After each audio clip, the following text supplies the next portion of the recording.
Maybe we can write it on paper. Thank you. Welcome, everybody. So today we have a number of really important bills because they show that our Colorado legislature heard the call and really stepped up on COVID-19 response. And it was, of course, fortunate that they were able to even win the court case that allowed them to meet during this period, because they had initially not been scheduled to meet during this period. But thanks to Speaker Becker, President Garcia, they were, and of course Attorney General Weiser and others, they were able to make sure that they were here in this critical point of time to respond to the real life issues that Coloradans are facing with regards to COVID. And that means things like help paying your rent. It means help paying your utility bills. It means making sure that there's resources for behavioral health, all the difficulties that people face from not being able to see their loved ones as much, and in some cases losing their jobs. Support for food pantry assistance. Support for small businesses. So many other great programs. We're going to talk about them each briefly. We have a number of the terrific sponsors here today that are going to talk about each of the efforts. And I couldn't be more excited to be able to sign them into law, to have a comprehensive set of laws and bills and resources that are really going to help Coloradans get back to the Colorado we love. Of course, the more that we wear masks, the sooner we can do that. Masks are really the ticket to the Colorado we love. We want to be able to contain the virus here so that we have the freedom to enjoy our summers, our falls, so kids will be able to go back to school, and that we can save our small businesses. So with that, we'll start with the first bill. I'm just going to say a few remarks. Thank you, Governor. With your the strong support of your office and with bipartisan support in the legislature, we put together a package of bills that really help Coloradans get back to work safely, keep a roof over their heads, keep the lights on, get the support that they need through this pandemic. And that's what this legislation symbolizes, is people coming together to really help each other. With this legislation, people can return to work safely, but they can also have assistance with rent, with heat, with mental health support, support for the surge in calls that we've had with 211 that is providing information on human services, making sure businesses can get back to work through loans and grants. And so I think it's a great package of bill, and I appreciate everyone collaborating on it so well. Senate leadership. Thank you for being here. I'll keep this incredibly brief because we have all 100 members of the legislature here to speak. This really is a collection of bills that maybe weren't on our agenda in January, but we quickly in March, when we left session and started working on what session in Colorado was going to look like when we came back, we quickly realized that we needed to sort of reset and pay attention to providing immediate relief for Colorado families, for small businesses, and really for our state and our economy as a whole. That work, all 10 weeks or so of Zoom calls and conference calls and a lot of conversations have led to several of these bills and more. And as the speaker said, they really are meant to provide direct assistance for the different challenges and struggles people are facing because of this crisis. At the heart of it, this started as a public health crisis. We realized, and we continue to realize, that it very quickly turned into an economic crisis, and it's affecting so many different people across the state, and that's what these bills largely are addressed with, providing relief around. But we also know that these bills aren't going to solve everybody's problems, nor was that necessarily the goal. The goal was to provide some immediate relief and begin to set the stage for how Colorado gets back on its feet. And so we know that this is just the beginning. There's a whole lot more work that we have to do to keep people in their homes, to keep people economically secure. And we all are looking forward to having those hard policy conversations and getting that work done in collaboration with the governor's office. So thank you, Governor, for inviting all of us here and for signing these bills. Speaker Becker and Majority Leader Fenberg, thank you for your absolutely critical work in being able to help Colorado respond to this crisis. The first bill we're going to sign is incredibly important because it provides housing assistance. 19.6 million through DOLA to extend rental and mortgage relief efforts, and $350,000 to help legally defend against evictions. The sponsors, please join me. Selena Gonzalez Gutierrez, Tony Exum, Senator Gonzalez, Senator Zenzinger, and we'll turn it over to the senators. And the representatives. Tony Exum? Okay. Well, I never know who goes first, House or Senate. I never know. Always have. We don't know either. Thank you, Governor. I appreciate it. The Housing Development Grant is an existing line item within the Division of Housing that has a long and successful track record of getting communities the resources they need as it pertains to housing. The division is also expanding its partnership across the state to work to implement these additional funds. And we're real appreciative because when people are in their houses and secure with their mortgages, it helps the economy. So thank you, Governor.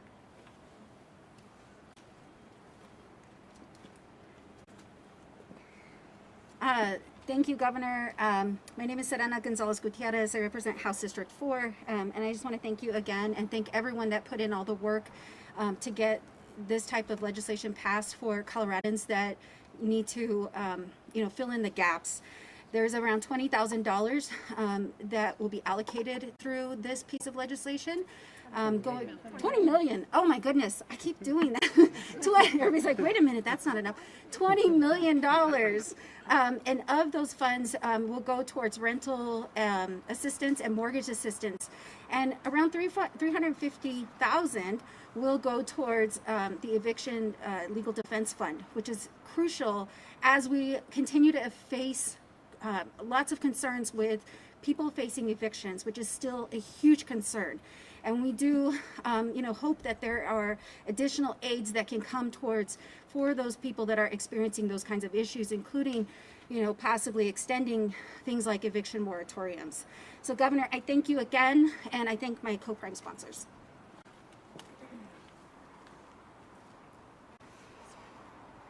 If you're a renter and you are worried about what to do when your extended unemployment insurance benefits run out, know that there are $20 million available now to assist you. If you're a landlord and you're concerned about a renter who hasn't kept up with their payments, know that that $20 million is also available to you. And if you're a homeowner and you're worried about being able to make your mortgage payments, that's what this money is for. This money is meant to keep people housed. And we know that as the CARES federal dollars begin to expire, as some of the eviction moratoria begin to expire this summer, that's what this money is meant to do, is to keep people housed. And I'm very proud that we were able to allocate these precious dollars in a way that will keep people in their homes. Thank you. Thank you, and we also want to thank Senator Zenzinger for her work on this as well. It's really exciting that the legislators were able to find an existing program so the money can go out the door really quickly through a very efficient DOLA program. If they were to try to create a different program, it would take a number of months to set it up and get it out. But the legislature recognized, along with the Department of Local Affairs, this money is needed right away to get out the door for renters, especially as the CARES Act unemployment rolls off. So we're going to make it law. Here we go.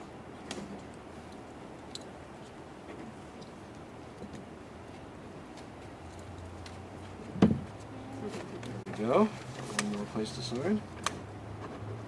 And it is official. Congratulations. Congratulations, Tony. Oh, no.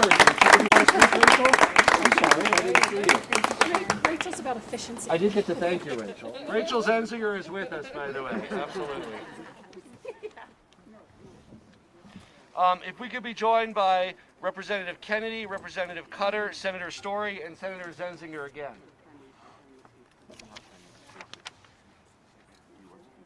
So, similar to housing assistance, another area that people need help is just paying for their basic utility service. People need to pay for the utilities to live in our state. Utility disconnections can hurt people's livelihood, they can hurt people's health, and that has been a real threat, especially from people who are experiencing loss of income or will experience loss of income when the CARES Act unemployment runs out in July. Now, many of the people that have lost their job may also be eligible for assistance through the State Low Income Energy Assistance Program, or LEAP, or Energy Outreach Colorado.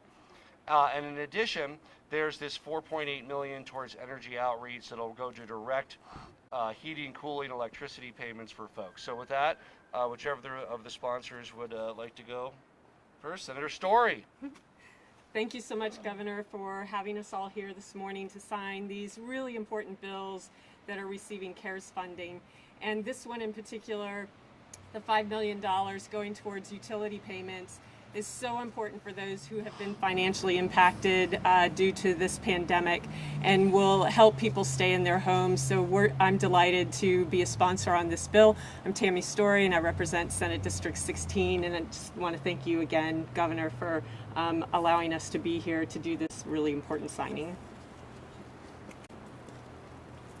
Hi, I'm Lisa Cutter, and I represent House District 25.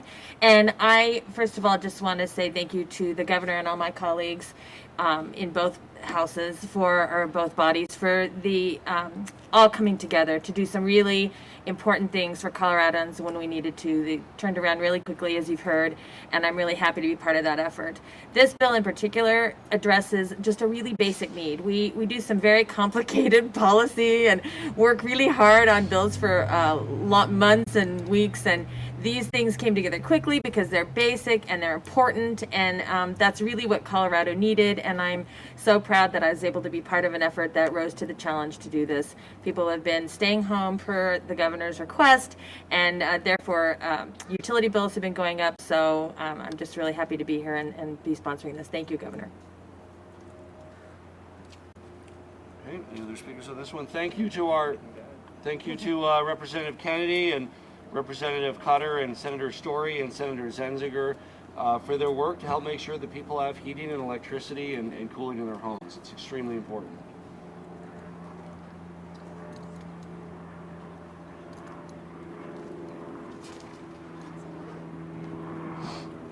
Congratulations.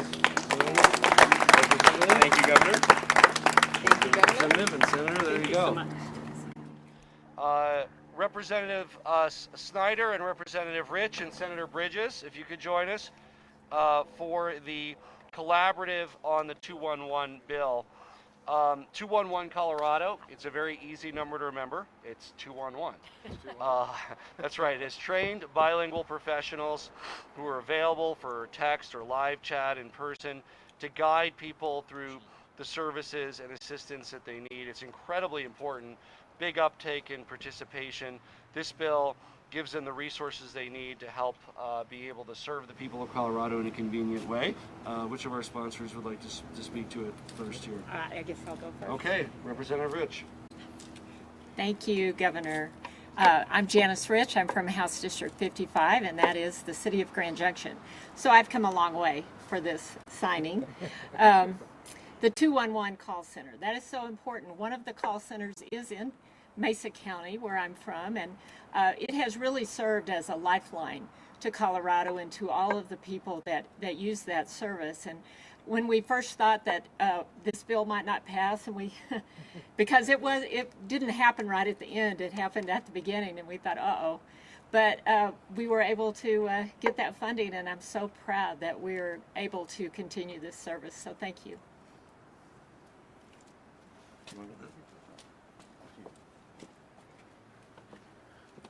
Thank you, Governor. I'm Mark Snyder, House District 18 down in Manitou Springs, and as my co-sponsor in the House mentioned, this was an early bill that kind of had to sit for a while, but I knew as soon as the emergency hit, the emergency declaration, and the governor was so strategic and smart to put funding into 211 services, which have increased 195% or so during this pandemic crisis. So we're really proud of this bill. This ensures that they're fully funded through the end of the year. It's been a vital service to so many people where they just don't know where to turn, and it's a first step to finding the resources that they need. So thank you, Governor, and thank you, my co-sponsors. Hi there, State Senator Jeff Bridges from Arapahoe County. Thank you, Governor, for signing this bill today. So we have tens of millions of dollars that have gone to things like rental assistance, utility assistance, And folks in Colorado may be wondering, well, how do I get access to that? One great way to get access to it is by calling 211. So this is sort of the piece of the puzzle today that helps connect folks to the resources that we have put into place to help folks stay in their homes, to help folks make sure that they have the funds they need to pay for their utilities. It's very difficult to stay safer at home if you don't have a home to stay safer in. So if you are struggling with rent, if you're struggling with utilities, dial 211, get connected with the resources that can help you stay in your home. Thank you.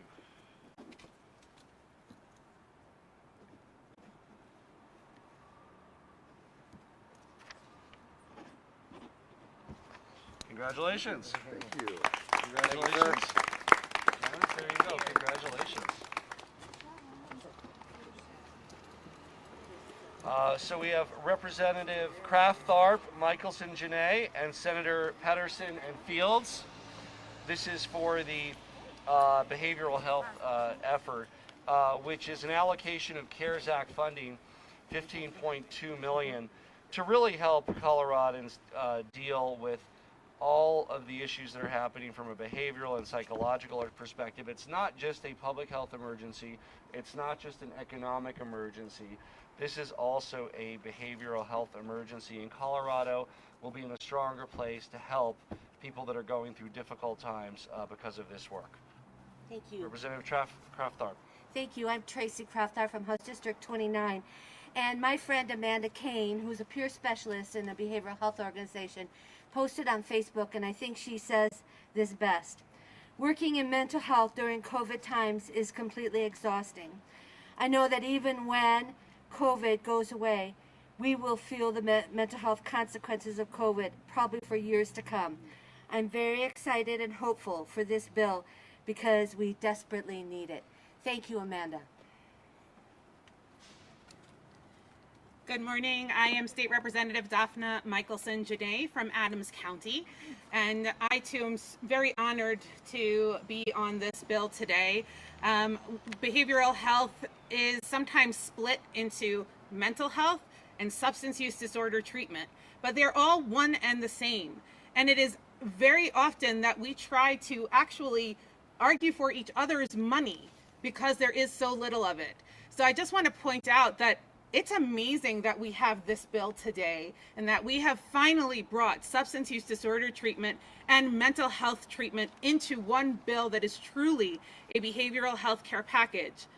COVID-19 may not make all of us physically ill, but every single one of us will have a mental health impact in one way or another from this disease. Whether it's losing your job, or for the first time in your life told you can't leave your house, or you have lost a loved one that you couldn't go be at the hospital with. This money was set in the way that we had guidance from the governor's office to existing programs to get out to the community fast. So if you are struggling because you've been locked in your house with your opioids and your alcohol or your firearm, now's the time to reach out for help, because we have the resources for you, and the governor is about to sign that into law. And I'm so honored to be a part of it.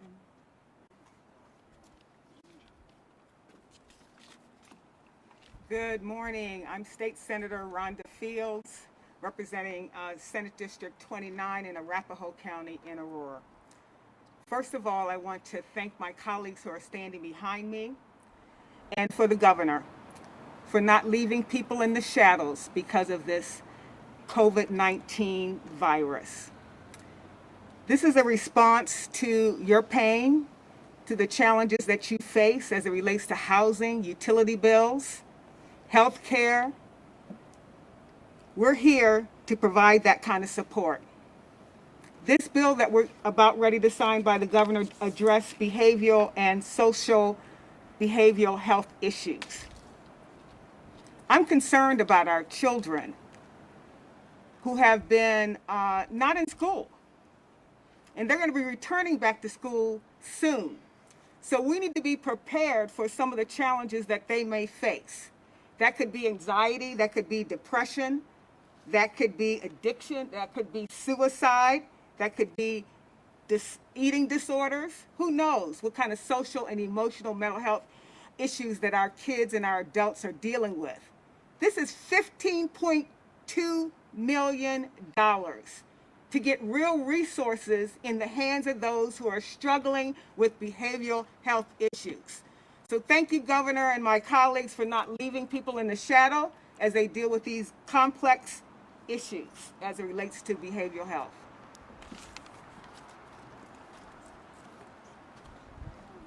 Hi friends, my name is Brittany Pedersen. I represent part of Jefferson County, and I'm incredibly proud of this bill because unfortunately behavioral health needs are oftentimes overlooked. It's, secondary on the list of things of importance, and we're seeing that across the nation. But in Colorado, we made sure to prioritize funding these supports.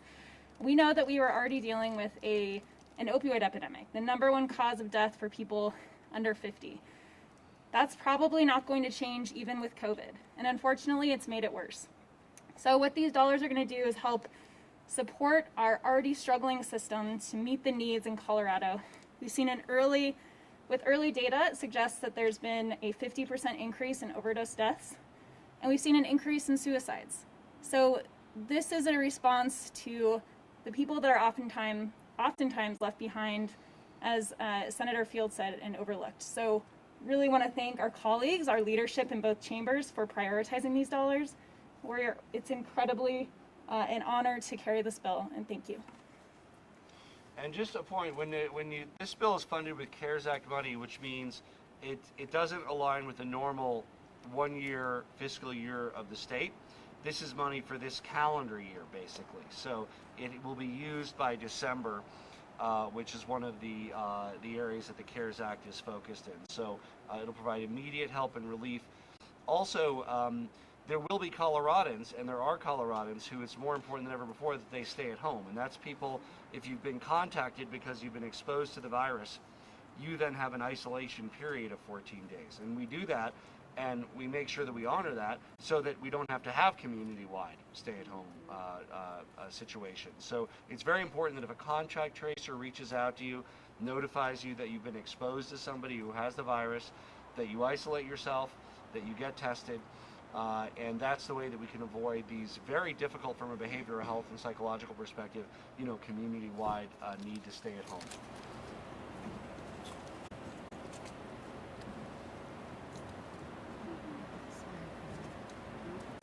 There you go. He said smile. Smile, I love it. Okay, thank you. Thank you. Thank you. Congratulations. Oh, is this a different one? Which one's this? This is the Food Pantry Assistance Program. Representative Escar, Representative Cutter, Senator Zenzinger, and Senator Story. And this is, so many people have relied on our food banks and our food pantries during this crisis, and many of them have run out of inventory, or serving a lot more people and have to serve them more often. This assists local food pantries and food banks in getting food right from Colorado farmers and ranchers. So it really is a double win, and we'd be happy to have some of our sponsors tell us about the bill. Good morning. I'm State Representative Danae Esgar from House District 46, which is Pueblo. Those of you who didn't know, from Pueblo. This bill is so important. It's a bill that we started talking about long before COVID even hit. The need to make sure that we are getting funding to these food pantries that work directly with our Colorado farmers and ranchers to make sure not only are we getting enough food in these food pantries for our communities, but connecting them with healthy food that's grown right here in Colorado. And when COVID hit, I don't think there's a single one of us in the legislature who didn't see an impact in one of our districts that had to do with people getting access to food. And that's what this funding specifically from the CARES Act is intended to do, is make sure we get funding directly into these food pantries sooner than later for the middle of this crisis, to make sure that people are having access to healthy, nutritional food grown right here in Colorado within their own local food pantries. So thank you, Governor, for signing this bill, and thank you to my sponsors as well for moving forward and pushing this bill through today. Well, good morning, everybody. I'm State Senator Rachel Zenzinger. I represent Senate District 19, which is Arvada and Westminster in Jefferson County. This was a bill idea that surfaced up through the Joint Budget Committee early on in the session, and we were very nervous that we weren't going to be able to move forward with it because of the fiscal impact of the coronavirus on our budget. When we were short $3.3 billion, we were very, very worried that we weren't going to be able to see this kind of policy to fruition. But thankfully, we were able to partner with other members of the legislature. Thankfully, we had a governor that cares about food assistance and making sure that people are fed, and that we were able to set aside a portion of the CARES Act dollars for this purpose. This bill is incredible because it leverages partnerships with nonprofit organizations, food pantries, for-profit organizations, local farmers, and your local government and state governments. It's an incredible partnership opportunity in order to make sure that people are fed, which is our most basic human need here on our planet. So I'm very pleased that we're going to be able to sign this bill into law today, and I'm very grateful to my co-sponsors and to the governor for signing it. Thank you.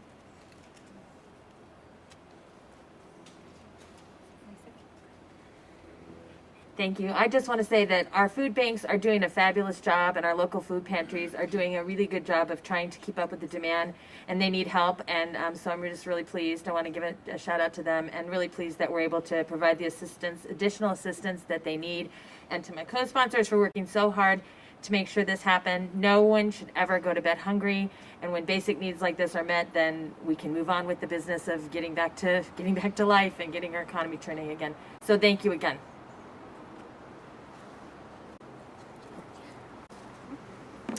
Good morning, everyone. I'm Tammy Story, and I represent Senate District 16. It's the mountains of Jeffco, southern Boulder County, all of Gilpin, and the southwest quarter of Denver. And I, too, am honored, just as my colleagues are, to sponsor this bill that's so important for so many people in our districts and across the state who are suffering from food insecurity because of the negative financial impacts due to COVID-19. And I can share that I have been intimately involved with the Jefferson County nonprofits and food pantries who have done a weekly Zoom call, especially during the 10 weeks that we were in recess.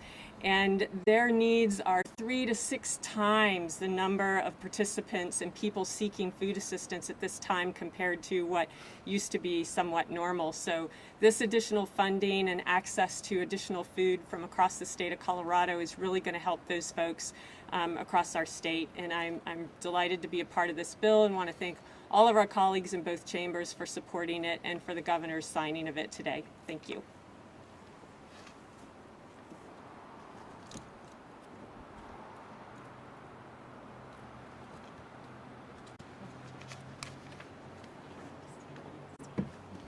Congratulations. Thank you. Thank you, Governor Polis. Congratulations. Congratulations. So, I also want to give a little context for the CARES money. This was the piece that, and this, what we're talking about again, has to be spent by December. It's the money the state gets to spend. In addition, CARES money went out to other public entities, right? So counties, cities, school districts, community colleges, and colleges, which are other public entities, all of that which have a very difficult time meeting their budgets. The way that it was set up federally, only I think 5 or 6 cities or counties above a population level in our state of 500,000 got the money directly from the federal government. The rest was routed through the state, went out to them, and then again school districts through the end of the year, and other entities.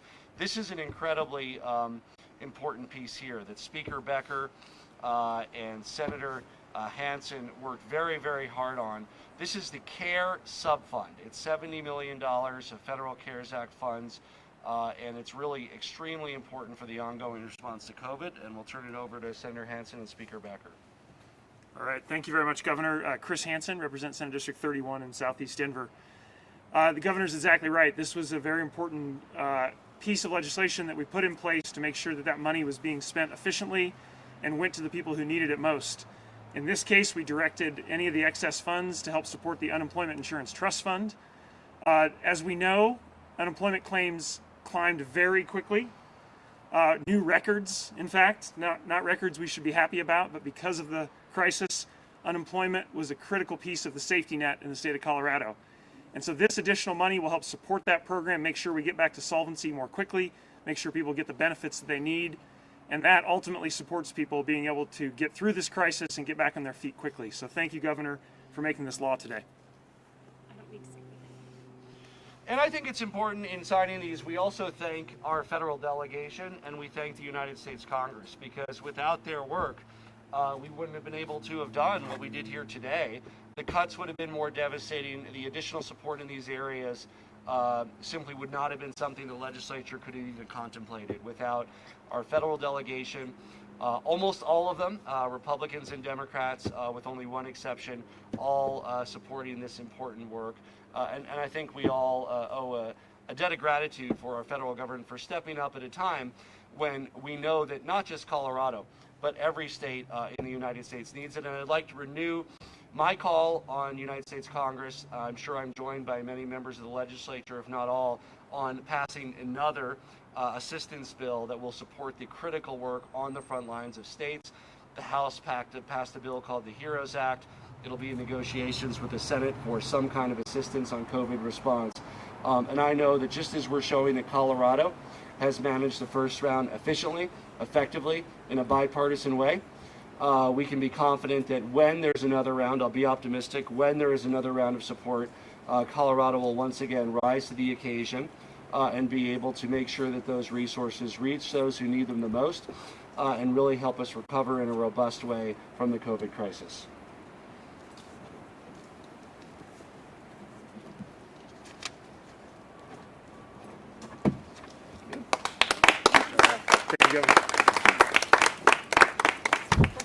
So again, I want to thank our leadership. In addition to Speaker Becker and Senator Fenberg who joined us, I want to thank Majority Leader Garnett and President Garcia. It really took the whole team, and many of these bills, the minority leadership and minority members were involved in as well. But it really took the entire legislature working together to do this in a way that was effective, efficient, reach those who need it, and showed that Colorado is a good governance state, that we can respond in a nimble way and make sure that resources actually can get out and reach those who need them the most. So thank you to our state legislature for this amazing work and making sure that we're able to help make a positive difference in the lives of Coloradans. Thank you. Really well done, everybody. I mean, this is so incredible.